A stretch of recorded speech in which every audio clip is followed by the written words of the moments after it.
আপনারা দেখেছেন সোশ্যাল মিডিয়ায় ভাইরাল হয়েছে শেখ হাসিনার ফোনালাপ ফাঁস হয়েছে, দেখেছেন না? ওই ফোনালাপে দুইজন কথা বলতেছেন, একজন হলো শেখ হাসিনা পলাতক খুনি হাসিনা, আর একজন হলো গোপালগঞ্জের একজন ছাত্রলীগের নেতা, পাতিলেতা, ঠিক না? এই পাতিলেতা বলতেছে যে ডাক্তার ইউনূস কি ক্ষমতায় থাকতে পারবে?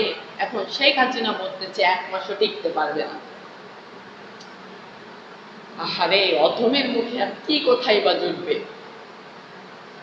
ডাক্তার ইউনূসের পায়ের কাছে যাওয়ার মতো ক্ষমতা ওই হাসিনার নাই। এ হলো বড় বেঈমান এই হাসিনা।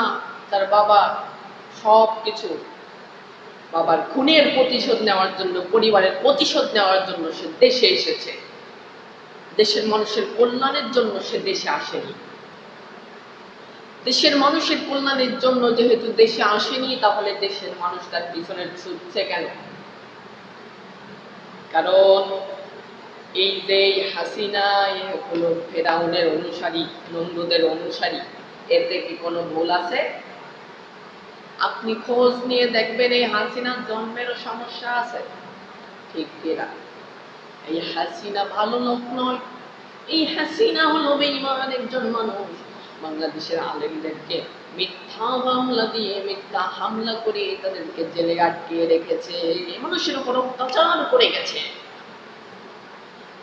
আমির হামজার মতো মানুষকে 13 ঘন্টা উল্টো করে ঝুলিয়ে রাখে সে কেমনে? শাইখ আহমেদুল্লাহর মতো মানুষকে সে হাতের এই নখ উঠিয়ে নেয়, পিলাস দিয়ে উঠিয়ে নেওয়ার বক্তব্য দেয় কেমনে?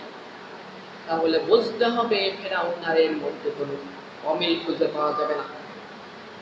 কারণ যুগে যুগে জালিমরা মুসলমান ইমানদারদের উপরে নির্যাতন চালিয়েছে, অত্যাচার চালিয়েছে, তেমনি ভাবে খুনি হাসিনাও আমাদের দেশের আলেমদের উপর অত্যাচার চালিয়েছে, নির্যাতন চালিয়েছে, ঠিক না?